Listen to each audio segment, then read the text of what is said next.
refining processes. Hello students, இன்னைக்கு நம்ம refining processல ஒரு சில மெத்தட்ஸை பார்க்க போகிறோம். அதில் ஃபஸ்ட்டு distillation அப்படிங்கிற மெத்தடை பற்றி பார்ப்போம். distillation ப்ராசஸ்க்கான setup. டிஸ்டிலேஷன் அப்படிங்கிறது என்னன்னா எவாபரேஷனும் கண்டன்சேஷனும் சேர்ந்த மெத்தடு. அப்போ இதில் எவாபரேஷனும் நடக்கும், கண்டன்சேஷனும் நடக்கும். இது ரெண்டையும் combination of evaporation and condensation தான் டிஸ்டிலேஷன். ஓகேங்களா? இப்போ இந்த டிஸ்டிலேஷன் மெத்தட் எது எதுக்கெல்லாம் பயன்படும் அப்படின்னு பார்த்தோன்னா, மிக குறைந்த பாய்லிங் பாயிண்ட் இருக்கக்கூடிய மெட்டல்ஸுக்கு இந்த ப்ராசஸ் பயன்படும். ஒரு சில மெட்டலு லோ ஹீட்லேயே வாலட்டைல் நேச்சராக இருக்கும், எளிதில் ஆவியாகக்கூடிய நேச்சரை பெற்றிருக்கும். அதுபோல் லோ பாய்லிங் வாலட்டைல் மெட்டல்ஸை நம்ம இந்த டிஸ்டிலேஷன் மெத்தடில் பியூரிஃபை பண்ண முடியும். எக்ஸாம்பிள், ஜிங்கோட பாய்லிங் பாயிண்ட் பாருங்கள் 1180 கெல்வின், மெர்க்குரிக்கு 630 கெல்வின். ஸோ இந்த குறைந்த வெப்பநிலையிலே இது ஆவியாக மாறுறதால இம்ப்யூரிட்டிஸ் ஆவியாக மாறாமல் அப்படியே இருக்கும், ஏன்னா அதுக்கு பாய்லிங் பாயிண்ட் அதிகம். ஸோ இம்ப்யூர் மெட்டல்னால் என்ன? இம்ப்யூர் மெட்டலில் யாரெல்லாம் இருப்பா அப்படின்னு பார்த்தோன்னா, மெட்டலும் இருக்கும், இம்ப்யூரிட்டிஸும் இருக்கும். மெட்டலுக்கு லோ பாய்லிங் பாயிண்ட் இருந்து இம்ப்யூரிட்டிஸுக்கு ஹை பாய்லிங் பாயிண்ட்டாக இருந்துச்சுன்னா, நம்ம ஹீட் பண்ணும்போது லோ பாய்லிங் டெம்பரேச்சர்லேயே மெட்டல் மட்டும் ஆவியாகிடும். அதுக்கு பேர் தான் எவாபரேஷன். இப்படி ஆவியாக மாறின மெட்டல்ஸை நம்ம கண்டென்ஸ் பண்ணுறோம், அதை குளிர்விக்கிறோம். அப்படி குளிர்விக்கும்போது நம்மளுக்கு பியூர் மெட்டல் கிடைக்கும். இந்த ப்ராசஸ்க்கு பேர் தான் டிஸ்டிலேஷன். Liquidation ப்ராசஸோட setup. அடுத்தது நாம் பார்க்க போகிற மெத்தட் வந்து லிக்விடேஷன். ஸோ இந்த லிக்விடேஷனுங்கிற மெத்தடில் நம்ம என்ன பண்ண போகிறோம் அப்படின்னு பார்த்தோன்னா, இம்ப்யூர் மெட்டலை பியூரிஃபை பண்ண போகிறோம். அப்போ இம்ப்யூர் மெட்டலில் என்ன? மெட்டல்ஸும் இம்ப்யூரிட்டிஸும் இருக்கக்கூடிய ஒரு கலவை அப்படின்னு சொன்னோம்.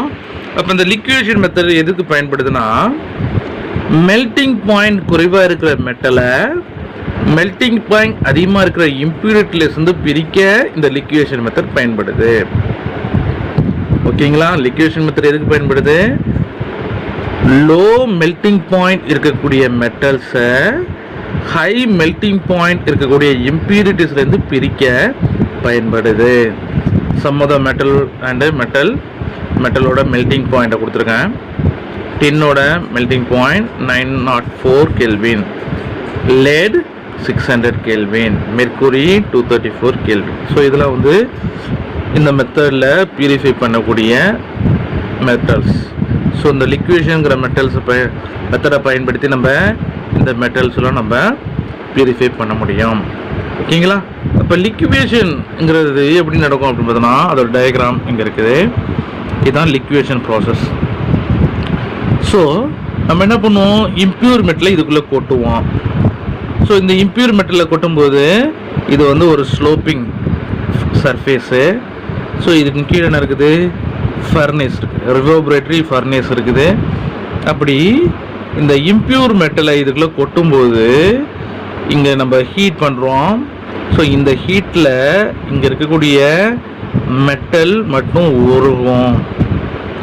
ஸோ இம்ப்யூரிட்டிஸ்க்கு வந்து ஹை மெல்டிங் பாயிண்ட், அதனால் அது சீக்கிரம் உருகாது. லோ மெல்டிங் பாயிண்ட் இருக்கக்கூடிய மெட்டல்ஸ் ஃபஸ்ட்டு மெல்ட் ஆகும்.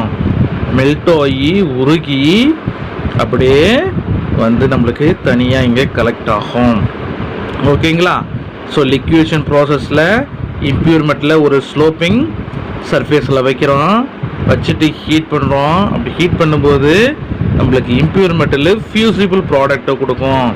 அந்த ஃபியூசிபிள் பியூர் மெட்டல் நம்மளுக்கு இங்கே தனியாக கலெக்ட் ஆகிடும். இந்த இதுக்கு பேர் தான் liquidation method. Electrolytic cell. அதோட செட்டப் இப்படி தான் இருக்கும். Electrolytic refining. So electrolytic refining அப்படிங்கிறது என்னென்னா, எலக்ட்ரிக் கரண்ட்டை பயன்படுத்தி இம்ப்யூர் மெட்டலை பியூரிஃபை பண்ணுறதுக்கு பேர் தான் எலக்ட்ரோலைட்டிக் ரிஃபைனிங். ஸோ இந்த எலக்ட்ரோலைட்டிக் ப்ராசஸ்ஸு எலக்ட்ரோலைட்டிக் செல்லில் நடக்குது. இந்த செல்லில் பாசிட்டிவ் டெர்மினலை ஆனோடுன்னு சொல்லுவோம், நெகட்டிவ் டெர்மினலை கேத்தோடுன்னு சொல்லுவோம். பொதுவாக ஆனோடில் இம்ப்யூர் மெட்டலை ராட் ஷேப்பில் எடுத்துக்குவோம். கேத்தோடில் பியூர் மெட்டலை தின் ஷீட்டாக எடுத்துக்குவோம். ஓகேங்களா? ஸோ இப்போ நம்ம கரண்ட்டை பாஸ் பண்ணும்போது மெட்டல் ஃப்ரம் ஆனோடில் என்ன இருக்குன்னு சொன்னோம், இம்ப்யூர் மெட்டல் இருக்குது. அந்த இம்ப்யூர் மெட்டல்லேருந்து மெட்டலு கரைஞ்சி சொல்யூஷனுக்கு கிடைக்கும், சொல்யூஷனுக்குள்ளே போகும். The metal from anode passes into solution. ஓகேங்களா? ஆனோடு இருக்குது, கேத்தோடு இருக்குது. இதுக்கு ரெண்டுக்கு நான் கரண்ட்டை சப்ளை பண்ணுறேன். அப்படி கரண்ட்டை கொடுக்கும்போது இம்ப்யூர் மெட்டல் இருக்கக்கூடிய மெட்டல் அயான்ஸு சொல்யூஷனுக்குள்ளே போகும். ஓகேங்களா? அப்போ எவ்வளவு மெட்டல் அயான் ஆனோட்லேருந்து சொல்யூஷனுக்குள்ளே போச்சோ அதே அளவுக்கு மெட்டல் அயான் எங்கே போகுது, சொல்யூஷன்லேருந்து கேத்தோடு மேலே போய் டெபாசிட் ஆகும். அதுதான் second point. Same amount of metal or metal ions from solution deposited at cathode. Okay, இந்த இம்ப்யூரிட்டிஸ் வந்து எப்படி இருக்கும்னா லெஸ் எலக்ட்ரோ பாசிட்டிவாக இருக்கும். அது என்ன ஆகுது, அந்த எலக்ட்ரோலைட்டிக் செல்லோட அடிப்பாகத்தில் படிஞ்சிடுது. ஓகேங்களா? ஸோ இந்த இம்ப்யூரிட்டிஸ் வந்து எங்கேருந்து வந்துச்சு, ஆனோட்லேருந்து நம்மளுக்கு வந்துச்சு இல்லையா? ஏன்னா ஆனோடில் தான் இம்ப்யூர் மெட்டல் எடுத்துக்கிட்டோம். அந்த இம்ப்யூர் மெட்டல்லேருந்து மெட்டல் அயான் சொல்யூஷனுக்குள்ளே போயிடுச்சு. ரிமைனிங் இருக்கக்கூடிய இம்ப்யூரிட்டிஸு கீழே படிக்குது. அப்போ அந்த கீழே படிஞ்சிருக்கக்கூடிய அந்த இம்ப்யூரிட்டிஸை நம்ம என்ன சொல்கிறோம், ஆனோட் மட் அப்படின்னு சொல்லுறோம். ஓகேங்களா? இப்போ இந்த எலக்ட்ரோலைட்டிக் ரிஃபைனிங்க்கு நம்மளுக்கு ஒரு எக்ஸாம்பிள் கொடுத்துருக்காங்க. அது என்னென்னா electrolytic refining of silver. So சில்வரை நம்ம எப்படி தூய்மைப்படுத்துகிறோம், ரிஃபைன் பண்ணுறோம் அப்படின்னு பார்ப்போம். இன் எலக்ட்ரோலைட்டிக் ரிஃபைனிங் ஆஃப் சில்வரில் பொறுத்தளவுக்கு ஆனோடில் என்ன பண்ணுவோம், இம்ப்யூர் சில்வர் ராட் எடுத்துக்கிறோம். கேத்தோடில் பியூர் சில்வர் ஷீட் எடுத்துக்கிறோம். நம்ம யூஸ் பண்ணக்கூடிய எலக்ட்ரோலைட் என்ன, அசிடிஃபைடு சில்வர் நைட்ரேட் சொல்யூஷன். ஓகேங்களா? ஸோ இப்போ இந்த ப்ளஸுக்கும் மைனஸ்க்கும் ஆனோடுக்கும் கேத்தோடுக்கும் நடுவில் கரண்ட்டை பாஸ் பண்ணும்போது இங்கே ப்ராசஸ் நடக்கும், கெமிக்கல் ரியாக்ஷன்ஸ் நடக்கும். அப்போ ஆனோடில் இருக்கக்கூடிய இம்ப்யூர் மெட்டல் அயானா மாறி மெட்டல் அயானா மாறி சொல்யூஷனுக்குள்ளே வருது. அதாவது இது ஆனோடு, இதில் இம்ப்யூரிட்டிஸும் மெட்டலும் இருக்கும். அப்போ அந்த மெட்டல் என்ன ஆகுது, எலக்ட்ரானை லாஸ் பண்ணிவிட்டு மெட்டல் அயான்ஸாக மாறி சொல்யூஷனுக்குள்ளே போகுது. ஓகேங்களா? அடுத்தது இந்த சொல்யூஷன்ஸில் ஏற்கனவே சில்வர் அயான் இருக்கு இல்லையா, சில்வர் நைட்டில் இருக்கக்கூடிய Ag+ சில்வர் அயான் ஏற்கனவே இருக்கு இல்லையா. அப்போ இங்கே எவ்வளவு மெட்டல் அயானாக மாறுதோ அதுக்கு சமமான மெட்டல் அயான்ஸ் என்ன ஆகும், இங்கே மெட்டலாக மாறி கேத்தோடு மேலே டெபாசிட் ஆகும். அப்போ என்னென்ன ரியாக்ஷன்ஸ் நடக்குதுன்னா ஆனோடில் ஆக்சிடேஷன் நடக்கும். அப்போ அங்கே சில்வர் மெட்டல் எலக்ட்ரானை லாஸ் பண்ணிவிட்டு சில்வர் அயனாக மாறுமா. ஸோ அயனைசேஷன் நடக்கும். அட் ஆனோடில் சில்வர் மெட்டல் சில்வர் அயானாக மாறுது, அயனைசேஷன். அப்போ இந்த மெட்டல் லாஸ் பண்ணக்கூடிய எலக்ட்ரானை யார் வாங்கிக்கிறான், சொல்யூஷனில் இருக்கக்கூடிய சில்வர் அயான்ஸ் வாங்கிக்குது. அப்படி வாங்கிக்கும் போது எலக்ட்ரானை அப்சர்வ் பண்ண என்ன அர்த்தம், ரிடக்ஷன் அர்த்தம் இல்லையா. அப்போ இந்த ரிடக்ஷன் எங்கே நடக்குது, கேத்தோடில் நடக்குது. அப்போ சொல்யூஷனில் இருக்கக்கூடிய சில்வர் அயான்ஸ் எலக்ட்ரானை அப்சர்வ் பண்ணும்போது அது என்ன மாறுது, சில்வர் மெட்டலாக மாறி கேத்தோடு மேலே டெபாசிட் ஆகும். ஓகேங்களா? ஸோ இந்த மெத்தடை பயன்படுத்தி காப்பர், ஜிங்க் போன்ற மெட்டல்ஸையும் நம்ம ரிஃபைன் பண்ண முடியும். Zone refining process. இந்த ப்ராசஸ்ஸு ஃப்ராக்ஷனல் கிறிஸ்டலைசேஷன் அப்படிங்கிற பிரின்சிபலை பேஸ் பண்ணி இருக்குது. இந்த ப்ராசஸில் நம்ம கவனிக்க வேண்டிய விஷயம் என்ன அப்படின்னு பார்த்தோன்னா, இம்ப்யூர் மெட்டலை நம்ம ஃபஸ்ட்டு என்ன பண்ணுறோம், மெல்ட் பண்ணுவோம், அதுக்கப்புறம் அதை குளிர் வச்சு சாலிடாக மாற்றுவோம், சாலிடிஃபை பண்ணுவோம். அப்படி பண்ணும்போது இந்த இம்ப்யூரிட்டிஸ் இருக்கு இல்லையா, இந்த இம்ப்யூரிட்டிஸை தொடர்ந்து உருகிய நிலையிலே இருக்க விரும்பும். So the impurities will prefer to be in molten region அப்படிங்கிறத நம்ம ஞாபகத்தில் வச்சுக்கணும். இப்போ இந்த இம்ப்யூரிட்டிஸ் ஏன் மோல்டன் ரீஜனில் இருக்க விரும்புது அப்படின்னு பார்த்தோம்னா, சாலிட் ஸ்டேட் மெட்டல் சாலிட் ஸ்டேட்டில் இருக்கும்போது அதில் கரைந்திருக்கக்கூடிய இம்ப்யூரிட்டிஸை விட மோல்டன் ஸ்டேட்டில் இருக்கும்போது அதில் கரைந்திருக்கக்கூடிய இம்ப்யூரிட்டிஸோட அளவு அதிகம். அதாவது solubility of impurities is more in molten state. ஓகேங்களா? இந்த zone refining ப்ராசஸில் நம்ம இம்ப்யூர் மெட்டலை ராட் ஷேப்பில் எடுத்துக்கிறோம். ஓகேங்களா? So impure metal taken in the form of rod. அடுத்தது one end of impure metal rod is heated by using a mobile induction heater. ஒரு induction ஹீட்டரை பயன்படுத்தி நம்ம என்ன பண்ணுறோம், அந்த இம்ப்யூர் மெட்டல் ரோடை ஒரு முனையை ஹீட் பண்ணுறோம். அப்படி ஹீட் பண்ணும்போது on that portion metal in molten form. So heat இருக்கக்கூடிய அந்த பகுதி உருகிடும். அப்படி உருகிடும் போது அந்த இடத்துல இருக்கக்கூடிய மெட்டலும் உருகிய நிலையில் இருக்கும். ஓகேங்களா? ஸோ உருகிய நிலையில் இருக்கும்போது இம்ப்யூரிட்டிஸும் இந்த மோல்டன் ஜோன்லேயே இருக்க விரும்புவோம் அப்படின்னு சொன்னேன்.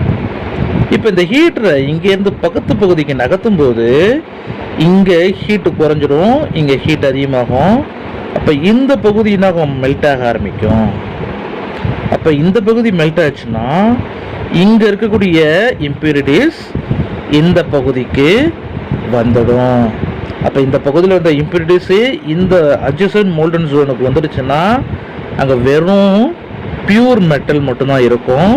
அந்த பியூர் மெட்டலு என்ன ஆகுது, குளிர்ந்து கிறிஸ்டலைஸ் தான் மாறிடும். ஓகேங்களா?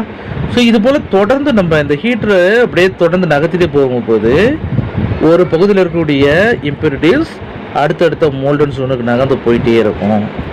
அப்போ நம்ம இந்த மொபைல் ஹீட்டரை ஒரே டைரக்ஷனில் தொடர்ந்து நகர்த்திட்டே இருக்கும்போது அதில் இருக்கக்கூடிய இம்ப்யூரிட்டிஸ் எல்லாம் ஒரு பகுதியிலேருந்து இன்னொரு பகுதிக்கு வந்துடும். இப்போ கடைசியாக இருக்கக்கூடிய அந்த இம்ப்யூரிட்டிஸ் இருக்கக்கூடிய பார்ட்டை கட் பண்ணி போட்டோன்னா நம்மளுக்கு பியூர் மெட்டல் கிடச்சிடும். இதுக்கு பேர் தான் ஜோன் ரிஃபைனிங் ப்ராசஸ் அப்படின்னு சொல்கிறோம். ஓகேங்களா? ஸோ ஃபஸ்ட்டு ஸ்டெப் என்ன, impure metal taken in the form of rod. அடுத்தது one end of the rod is heated by using a mobile induction heater. So when we are heating on that portion is melted, so metal is in molten form. When heater is moved slowly to the other end, பக்கத்தில் நான் ஹீட்டரை நகர்த்துறேன். அப்படி நகர்த்தும் போது அந்த molten ஜோனில் இருக்கக்கூடிய metal கிறிஸ்டல்ஸாக மாறிடும். ஆனால் இம்ப்யூரிட்டிஸு அந்த ஏற்கனவே இருந்த மோல்டன் ஜோன்லேருந்து இப்போ புதுசாக உருவான அட்ஜசன்ட் மோல்டன் ஜோனுக்கு வந்துடும். as the heater moves away further, இன்னும் கொஞ்சம் ஹீட்டரை நகர்த்தும் போது இம்ப்யூரிட்டிஸ் என்ன ஆகுது, அங்கே இருந்து அதுக்கு பக்கத்தில் புதுசாக உருவான மோல்டன் ஜோனுக்கு போயிடும். ஸோ இது போல் இம்ப்யூரிட்டிஸ் தொடர்ந்து புதுசாக உருவாக்கக்கூடிய மோல்டன் ஜோனுக்கு நகர்ந்து போயிட்டே இருக்கிறதால நம்மளுக்கு பியூர் மெட்டல் கிறிஸ்டல் ஆகி கிடச்சிட்டு இருக்கும். சரிங்களா? This process is repeated several time by moving the heater in one direction. So heater என்ன பண்ணுறோம், இப்படியே நகர்த்திட்டே போகிறோம். மறுபடியும் இந்த முனையிலேருந்து இப்படியே நகர்த்திட்டு போகும்போது இந்த மெட்டல் இருக்கக்கூடிய இம்ப்யூரிட்டிஸ் முழுசும் ஒரு எண்டுலேருந்து இன்னொரு எண்டுக்கு வந்துடும். அப்போ நம்மளுக்கு பியூர் மெட்டல் கிடைச்சிரும். ஓகேங்களா? அடுத்து நம்ம பார்க்க போகிற method vapour phase method. So இந்த வேப்பர் ஃபேஸ் மெத்தடில் இம்ப்யூர் மெட்டல் கூட ரெடியூசிங் ஏஜென்ட் ஆட் பண்ணுவாங்க. அப்படி ஆட் பண்ணும்போது நம்மளுக்கு வாலடைல் காம்பவுண்ட் கிடைக்கும். ஸோ இந்த வாலடைல் காம்பவுண்டை நம்ம லைட்டாக ஹீட் பண்ணோன்னா டீகம்போஸ் ஆகும். அப்படி டீகம்போஸ் ஆகும்போது வாலடைல் காம்பவுண்ட்லேருந்து நம்மளுக்கு பியூர் மெட்டல் கிடைக்கும். ஸோ இந்த மெத்தட் தான் வேப்பர் ஃபேஸ் மெத்தட் சொன்னோம். ஸோ நிக்கலை நம்ம இந்த வேப்பர் ஃபேஸ் மெத்தடில் பியூரிஃபை பண்ணுறோம். அப்படி இந்த வேப்பர் ஃபேஸ் மெத்தடில் நிக்கலை பியூரிஃபை பண்ணுற அந்த ப்ராசஸ்க்கு மான்ஸ் ப்ராசஸ் அப்படின்னு சொல்கிறாங்க. அப்போ இந்த மான் ப்ராசஸில் இம்பியூர் நிக்கல் கூட கார்பன் மோனாக்சைடை ஆட் பண்ணி 350 கெல்வினில் ஹீட் பண்ணுறோம். ஓகேவா? இப்போ இந்த இம்பியூர் மெட்டலும் இந்த கார்பன் மோனாக்சைடு ரெடியூசிங் ஏஜென்ட்டாக பயன்படுது. ஸோ இது ரெண்டும் சேர்ந்து நம்மளுக்கு என்ன உருவாக்கும்? ஒரு வாலடைல் காம்பவுண்டை கிடைக்கும். நிக்கல் டெட்ரா கார்போனைல் அப்படிங்கிற ஒரு வாலடைல் காம்பவுண்டை கொடுக்குது. ஸோ இந்த வாலடைல் காம்பவுண்டை 460 கெல்வினில் ஹீட் பண்ணும்போது நிக்கல் தனியாகவும் பியூர் நிக்கல் தனியாகவும் 4 கார்பன் மோனாக்சைடு தனியாகவும் நம்மளுக்கு கிடைக்கும். ஓகேங்களா? ஸோ இதுதான் மான் ப்ராசஸ். அடுத்து நம்ம பார்க்க போகிற ப்ராசஸ் என்னென்னா Van Arkel method for refining zirconium and titan. So ஜிர்கோனியத்தையும் டைட்டானியத்தையும் இந்த மெத்தடில் நம்ம பியூரிஃபை பண்ணலாம். ஸோ இந்த மெத்தடில் என்ன பண்ணுறாங்க? இந்த மெத்தடுங்கிறது பொதுவாக டீகம்போசிஷன் ஆஃப் மெட்டல் காம்பவுண்டை பேஸ் பண்ணி இருக்குது. ஸோ வேப்பர் ஃபேஸில் என்ன பண்ணோம்? மெட்டல் கூட ரெடியூசிங் ஏஜென்ட் ஆட் பண்ணி ஒரு வாலடைல் காம்பவுண்டை உருவாக்கணும் இல்லையா? இந்த ப்ராசஸில் மெட்டல் காம்பவுண்டை எடுத்து டீகம்போஸ் பண்ணும்போது நம்மளுக்கு பியூர் மெட்டல் கிடைக்கும். ஓகேவா? ஸோ மெட்டல் காம்பவுண்ட் எப்படி உருவாகுது? டைட்டானியம் கூட அயோடினை ஆட் பண்ணுறாங்க. அப்போ நம்மளுக்கு என்ன கிடைக்குது? டைட்டானியம் டெட்ரா அயோடைடு கிடைக்குது. டைட்டானியமும் அயோடினும் சேர்ந்து டைட்டானியம் டெட்ரா அயோடைடு கிடைக்குது. ஸோ இதை மறுபடியும் ஃபர்தராக ஹீட் பண்ணுறோம். இந்த வேப்பரை நம்ம என்ன பண்ணுறோம்? Passed over tungsten filament. நல்லா ரெட் ஹாட் டங்ஸ்டன் ஃபிலமெண்ட் மேலே இந்த டைட்டானியம் டெட்ரா அயோடைடு வேப்பரை பாஸ் பண்ணும்போது அந்த டெட்ரா அயோடைட் டீகம்போஸ் ஆகி டைட்டானியம் தனியாகவும் அயோடின் தனியாகவும் கிடைச்சிடும். இந்த அயோடினை நம்ம மறுபடியும் ரீயூஸ் பண்ணிக்க முடியும். ஸோ இதுக்கு பேர் தான் வேன் ஆர்கெல் மெத்தட். ஓகேங்களா? ஹலோ ஸ்டூடெண்ட்ஸ், இந்த வீடியோவில் சம் ஆஃப் தி ரிஃபைனிங் ப்ராசஸை டீட்டெயிலாக பார்த்தோம். ஓகேங்களா? இன்னொரு வீடியோவில் உங்களை மறுபடியும் சந்திக்கிறேன். தேங்க்யூ.